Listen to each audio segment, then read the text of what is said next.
नमस्कार दोस्तों, स्वागत है आपका मेरे इस चैनल में। आज हम सॉल्व करेंगे लेटेस्ट सी बुक का चैप्टर 9 की पॉइंटर्स वाले चैप्टर की प्रॉब्लम्स। तो इसमें आप देख सकते हैं कि सेक्शन सी में बहुत सारी पॉइंटर्स की प्रॉब्लम दी हुई हैं। लेकिन मैंने इन प्रॉब्लम्स को देखा और मैंने देखा कि इसमें सारी की सारी प्रॉब्लम्स जो हैं पॉइंटर वाली नहीं हैं। बहुत ही इसमें वियर्ड प्रॉब्लम्स दे रखी हैं जिनका पॉइंटर से कोई लेना देना नहीं है। तो इसमें क्योंकि हमारा जो ध्येय है इस सीरीज़ का वो ये है कि सी लैंग्वेज को अच्छे से समझना, तो मैं इसमें से सिर्फ कुछ प्रॉब्लम्स चुनूंगा और उन क्वेश्चन के माध्यम से हम अपने पॉइंटर्स वाले कंसेप्ट क्लियर करने की कोशिश करेंगे। तो बेसिकली इन प्रॉब्लम्स में क्या है कि हमें एक ही कंसेप्ट अच्छे से सिखाया गया है पॉइंटर्स के बारे में कि हम कैसे पॉइंटर्स के थ्रू किसी फंक्शन को वैल्यू पास करें, उस फंक्शन के अंदर उस वैल्यू को मैनिपुलेट करें और फिर दोबारा से मेन फंक्शन में हम जो चेंज्ड वैल्यू है उसको प्रिंट करवा दें। बस यही कंसेप्ट हमें सीखना है। तो इस कंसेप्ट को मैं 2 डिफरेंट प्रॉब्लम्स के माध्यम से आप लोगों को समझाने की कोशिश करूँगा, ठीक है।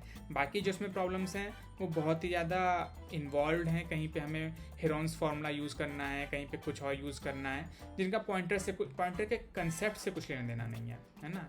तो हम बस अपना वो प्रॉब्लम्स करेंगे जिससे कि हमारे पॉइंटर के कंसेप्ट क्लियर हो, बाकी प्रॉब्लम्स नहीं करेंगे। तो मैंने इस चैप्टर से इसलिए 2 प्रॉब्लम्स चुनी हैं। तो चलिए पहली प्रॉब्लम सॉल्व करते हैं। पहली प्रॉब्लम यही है, ए वाली प्रॉब्लम, ठीक है। इसको देखते हैं क्या है। तो देखिए, एक फंक्शन हमें लिखना है जो कि 5 इंटीजर लेगा और फिर उसका सम रिटर्न कर देगा और स्टैंडर्ड डेविएशन रिटर्न कर देगा, ठीक है। तो अब आप देखिए इसमें हम पॉइंटर्स का यूज़ हमें क्यों करना पड़ेगा। आप जानते हैं कि कोई भी फंक्शन सिर्फ एक ही वैल्यू रिटर्न कर सकता है ना।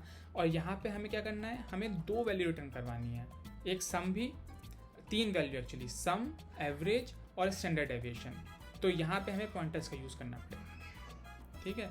तो हम बेसिकली क्या करेंगे, एक मेन फंक्शन होगा, मेन फंक्शन यूज़र से जो है 5 वैल्यू लेगा। उसके बाद ये पाँचों वैल्यू वो दूसरे फंक्शन को प्रोवाइड करवाएगा और वो फंक्शन इससे सम, एवरेज और स्टैंडर्ड डेविएशन निकालेगा और हमें ये देखना है कि पॉइंटर्स के यूज़ से वो कैसे इन वैल्यूज़ को रिटर्न करेगा। तो पहला प्रोग्राम आपकी स्क्रीन पर है, देखिए इसको। मेन फंक्शन देखिए ध्यान से, हमने कुछ वेरिएबल डिक्लेयर किए ABCDE, इन पाँचों में हम यूज़र से इनपुट लेंगे।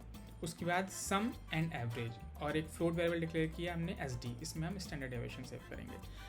अब यूज़र से हमने वैल्यू ले ली और हमने ये कैल्क फंक्शन को कॉल कर दिया। अब ध्यान से देखिए, इस कैल्क फंक्शन में क्या करवा रहे हैं, पाँचों वैल्यूज़ और सम, एवरेज और स्टैंडर्ड डेविएशन जो हमने वेरिएबल डिक्लेयर किए थे यहाँ पे ऊपर, उनके पॉइंटर्स प्रोवाइड करवा रहे हैं, ठीक है। अब ध्यान देने की बात यह है कि हमने पॉइंटर्स क्यों प्रोवाइड करवाया।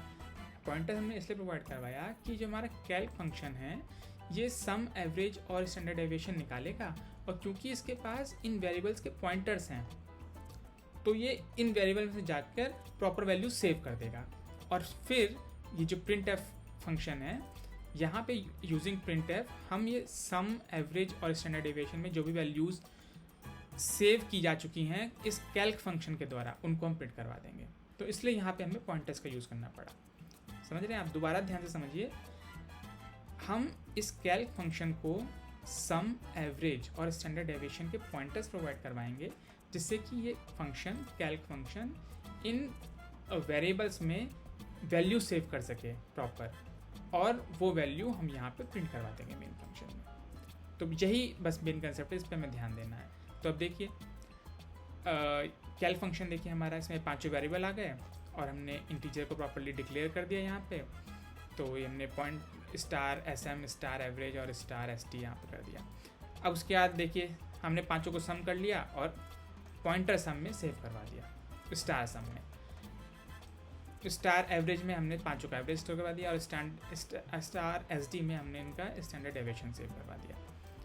और बस उसके बाद फिर आप यहाँ पे कंट्रोल आएगा और यहाँ पे ये सारी चीज़ें प्रिंट हो जाएंगी। देखिए इसको एग्जीक्यूट करके देखते हैं। 5 नंबर एंटर करते हैं, 1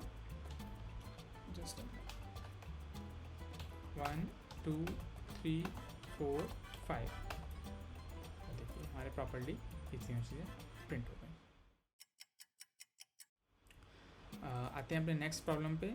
तो नेक्स्ट प्रॉब्लम मैंने चूज़ करी है ये वाली, इसमें भी देखिए पॉइंटर का किस तरह से यूज़ किया गया है। 3 वेरिएबल हैं एक्स वाई जेड और हमें इनको सर्कुलरली शिफ्ट करना है। सर्कुलरली शिफ्ट करने का मतलब देखिए कि पहले x में 5 था, y में 8 था, z में 10 था और हमने इसको एक सर्कुलर शिफ्ट कर दिया। सर्कुलर शिफ्ट मतलब कि ऐसे, समझ रहे हैं?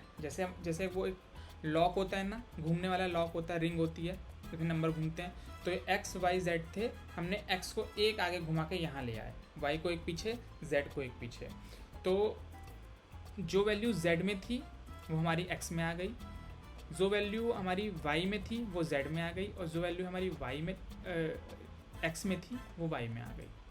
ठीक है, अब इस फंक्शन का एग्जीक्यूशन देख लेते हैं। सॉल्यूशन आपकी स्क्रीन पर है। हमने यूज़र से 3 नंबर लिए और ये तीनों नंबर हमें प्रिंट करवा दिए। उसके बाद हमने चेंज फंक्शन लिखा है, उसमें हमने तीनों वेरिएबल्स के पॉइंटर पास कर दिए और इस चेंज फंक्शन ने क्या है, हमारी शिफ्टिंग करी और फिर हमने आफ्टर शिफ्टिंग इन तीनों को प्रिंट करवा दिया। ठीक, अब देखिए इस चेंज फंक्शन में शिफ्टिंग कैसे करी।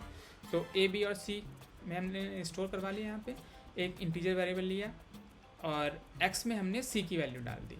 जब हमने x में c की वैल्यू डाल दी तो उसके बाद पॉइंटर c में पॉइंटर b की वैल्यू डाल दी, पॉइंटर b में पॉइंटर a की वैल्यू डाल दी और a में हमने x की वैल्यू डाल दी और बस उसके बाद शिफ्टिंग हो ही गई। यहाँ पे हमने इसे प्रिंट करवा दिया।